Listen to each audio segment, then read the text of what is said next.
Greetings, mathematicians. In this video, we are going to be combining all of the different factoring rules that we've learned so far to work on more complicated problems. But first, a quick warm-up. So go ahead and pause the video and give these two problems a try, and then come back to check your work. All right, now that you've had a chance to try the warm-up questions, you can compare your answers. For the first one, there was a GCF first. Remember, we've learned 3 types of factoring so far. You always start by checking for a GCF. And then after that, we're left with an x squared minus 4 after we take out the GCF. That's a difference of squares, so that factors into x plus 2x minus 2.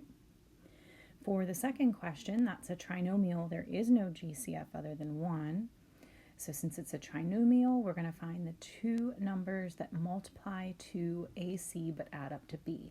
So multiply to negative 72 but add up to 14. Now, since they multiply to a negative number, that means one number has to be positive, one number needs to be negative.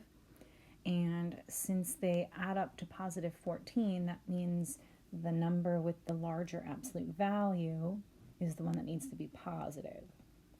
So we started listing all the numbers that multiplied to negative 72, and we stopped when we found the one that had a sum of 14. So that would be the negative 4 and the 18. We replaced the middle term, the 14x, with a negative 4x and an 18x. That gave us 4 terms. So we did factoring by grouping. We found a GCF of each of the 2 groups, and that left us with a common binomial of x minus 4.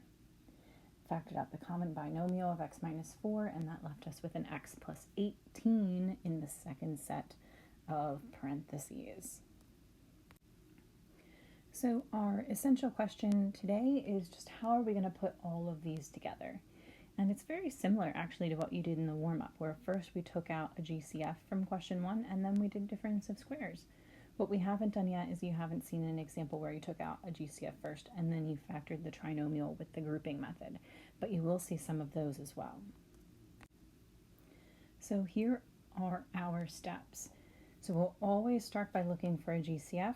Not every problem will have one, but if there is, we'll factor out the GCF first, and then we'll look at what's left. If it's a binomial, we'll check to see if the binomial happens to be a difference of squares, sort of like number 1 in the warm-up. If there is, factor that. If it's a trinomial, try to see if we can factor the trinomial using the grouping method. And then here we've got 2 examples to try. So for our first example, we've got the 2x squared plus 22x plus 60. So that's a trinomial. First thing we always are going to be checking for is a GCF. So out of the 3 terms, the first one has an x squared, the middle one has an x, the last one does not have an x term. That means there's no x as part of our GCF. However, 2, 22, and 60, they're all divisible by 2. So there is a GCF of 2. And remember, when you take out a GCF, it's like the opposite or the inverse of distributing. So you ask yourself, what would I distribute the 2 to get that original statement? So 2 times x squared is 2x squared, 2 times 11x is 22x, and 2 times 30 is 60. Now, after that, you basically kind of ignore the 2 that was the GCF for a moment, and you focus on the trinomial, the x squared plus 11x plus 30. So our a times c would be 1 times 30, which is 30. Our b would be 11. We're looking for numbers that multiply to 30 but add up to 11. So that is 5 and 6. So we're going to rewrite the 11x as a 5x plus 6x and do our grouping and factor out our GCFs. That leaves us with the x times the quantity x plus 5 and 6 times the quantity of x plus 5, giving us our common binomial of x plus 5. Factor that out, leaves us with the x plus 6 in the second set of parentheses. And notice that all we did with the 2 from the beginning is it just kind of hung out in front. And that's part of our final answer as well, that original 2 that was our GCF.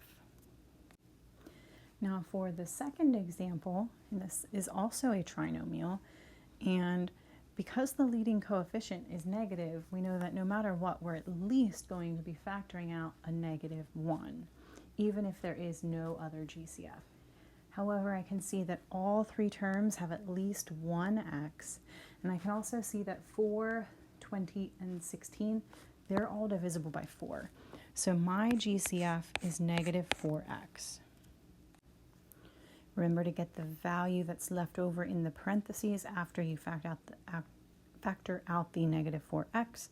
You're asking yourself, what can you distribute that GCF to that will give you that original problem? So the -4x times the x squared gives you the -4x cubed. The -4x times the 5x gives you the -20x squared. The -4x times the 4 gives you the -16x. From there, our A is a 1, B is a 5, C is a 4, so A times C is 1 times 4 is 4. So I'm trying to brainstorm two numbers that multiply to 4,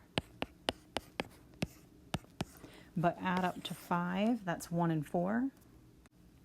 So I'm replacing the middle term, the 5x, with a 1x plus a 4x. Then I am grouping the first two terms and the second two terms, and I am factoring out GCFs from each of those binomials. And I end up with a common binomial of x plus 1, leaving me with an x plus 4 left over after I factor out that common binomial. Notice again that the GCF of -4x just got carried along and is part of your final answer in the end. Just like before, you can check these answers by taking your final solution and multiplying that all out, and it would give you the original problem. That's a way you can check your work. So to wrap up this video, let's pause for a moment.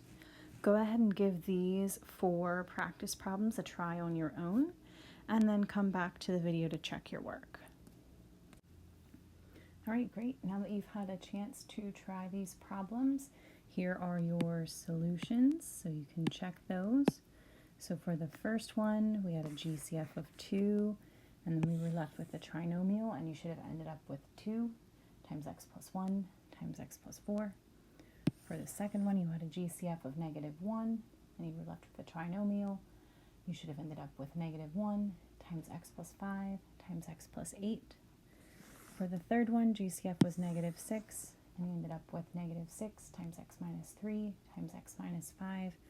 And for the last one, you had a GCF of x, and then you had a difference of squares. So x times x plus 5 times x minus 5. One last comment before we wrap up here. Don't forget that multiplication is commutative. So for example, for this last one, if you had x times x minus 5 times x plus 5, so like these were swapped, that's a correct answer. So if you had the same factors but they were in a different order, that's still correct. So that is it for this video. Thanks for joining us today, and we'll see you next time. Bye for now.